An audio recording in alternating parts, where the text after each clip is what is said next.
ಪಟ್ಟಣದ ಕೈಗಾರಿಕೋದ್ಯಮಿಗಳ ಮತ್ತು ವೃತ್ತಿನಿರತರ ವಿವಿಧ ದೇಶ ಸಹಕಾರ ಸಂಘದಿಂದ ಸಾಮುದಾಯಿಕ ಪ್ರಾಯೋಜನ ವಿದ್ಯಾ ಯೋಜನೆ ಅಡಿಯಲ್ಲಿ ₹12 ಲಕ್ಷ ವೆಚ್ಚದಲ್ಲಿ ಸರ್ಕಾರಿ ಪದವಿ ಪೂರ್ವ ಕಾಲೇಜಿನಲ್ಲಿ ನೂತನವಾಗಿ ನಿರ್ಮಿಸಲಾದ ಸುಸಜ್ಜಿತ ಕಂಪ್ಯೂಟರ್ ಕೊಠಡಿಯನ್ನು ಶನಿವಾರ ಶಾಸಕ ಡಾಕ್ಟರ್ ಮಂತ್ರಗೌಡ ಉದ್ಘಾಟಿಸಿದರು.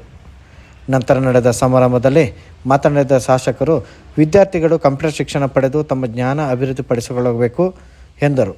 ಇಂದಿನ ಸ್ಪರ್ಧಾತ್ಮಕ ಯುಗದಲ್ಲಿ ವಿದ್ಯಾರ್ಥಿಗಳು ಆಂಗ್ಲ ಭಾಷೆಯ ಜ್ಞಾನ, ಕಂಪ್ಯೂಟರ್ ಜ್ಞಾನ ತುಂಬ ಅಗತ್ಯವಾಗಿದೆ.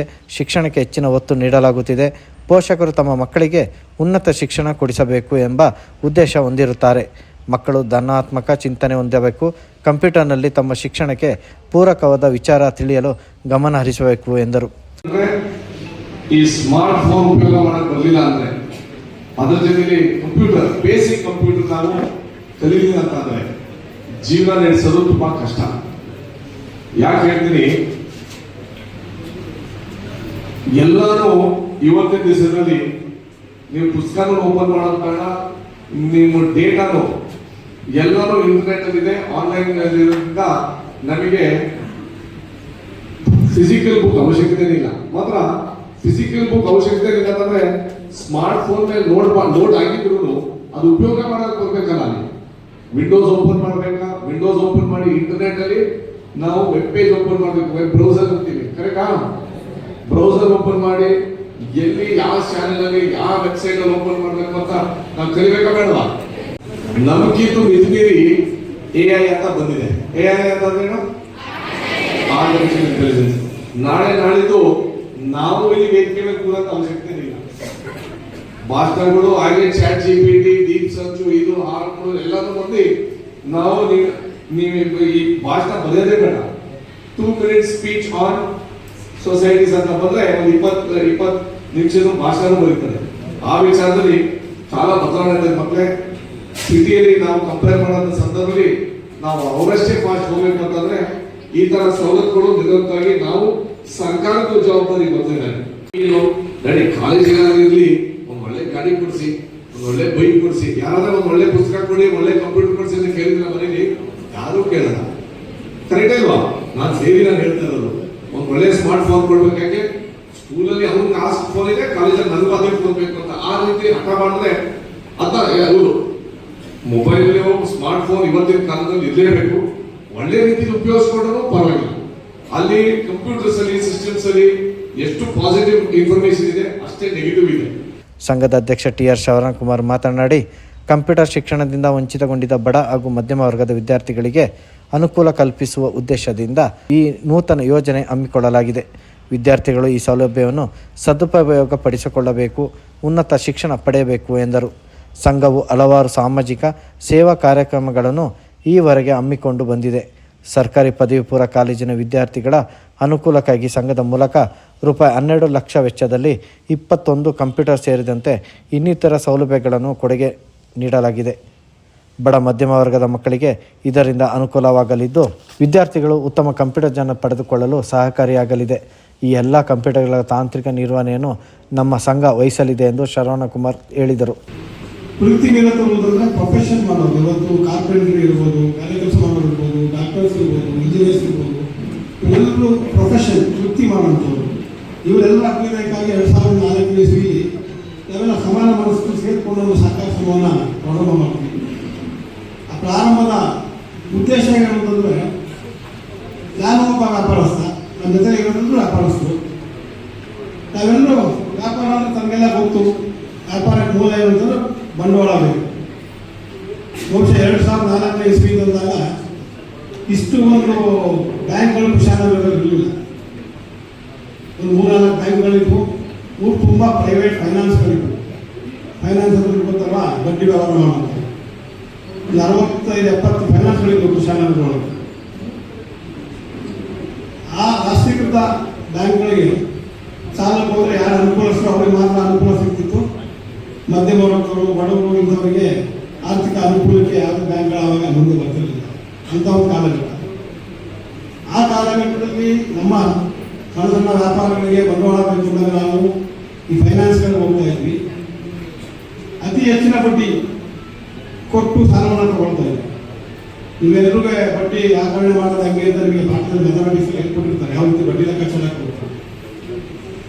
ತಾಲೂಕು ಗ್ಯಾರಂಟಿ ಅನುಷ್ಠಾನ ಸಮಿತಿ ಅಧ್ಯಕ್ಷ ವಿ.ಪಿ. ಶಶಿಧರ್ ಮಾತನಾಡಿ, ಕೈಗಾರಿಕೋದ್ಯಮಿಗಳ ಹಾಗೂ ವೃತ್ತಿನಿರತರ ಸಹಕಾರ ಸಂಘದ ವತಿಯಿಂದ CASR ಫಂಡ್ನಲ್ಲಿ ಅನೇಕ ಜನಪರ ಕಾರ್ಯಕ್ರಮಗಳ ಹಮ್ಮಿಕೊಳ್ಳುವ ಮೂಲಕ ಸಂಘದ ಅಧ್ಯಕ್ಷ ಶರವಣಕುಮಾರ್ ಜಿಲ್ಲೆಯಲ್ಲಿ ತಮ್ಮ ಛಾಪು ಮೂಡಿಸಿದ್ದಾರೆ ಎಂದರು.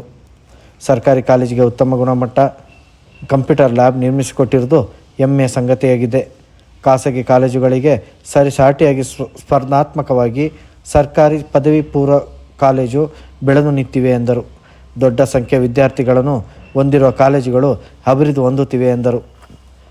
ಒಂದರಷ್ಟು ನ್ಯೂನತೆ ಇಟ್ಕೊಳ್ಬೇಕು, ಪರಿಪೂರ್ಣತೆ ತರಬೇಕು, ಅಂದವಾಗಿ ಕಾಣಬೇಕು. ತನ್ನ ಸಂಸ್ಥೆಯೇ ನಡೆಸುವ ತಾನೇ ಸ್ವತಃ ಒಂದು ಸಂಸ್ಥೆಯನ್ನು ನಡೆಸಿ ಅದರಿಂದ ಲಾಭ ಪಡೆದುಕೊಳ್ಳಲು ಪ್ರಯತ್ನ ಮಾಡಬೇಕು, ಆಕರ್ಷಣೆಗೊಳಿಸಬೇಕು.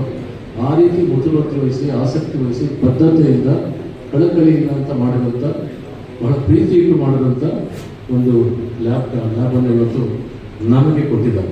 ಎಲ್ಲವನ್ನೂ ತಯಾರು ಮಾಡಿಕೊಟ್ಟು ಇದು ಸಮಾಜಮುಖಿ ಚಿಂತನೆ.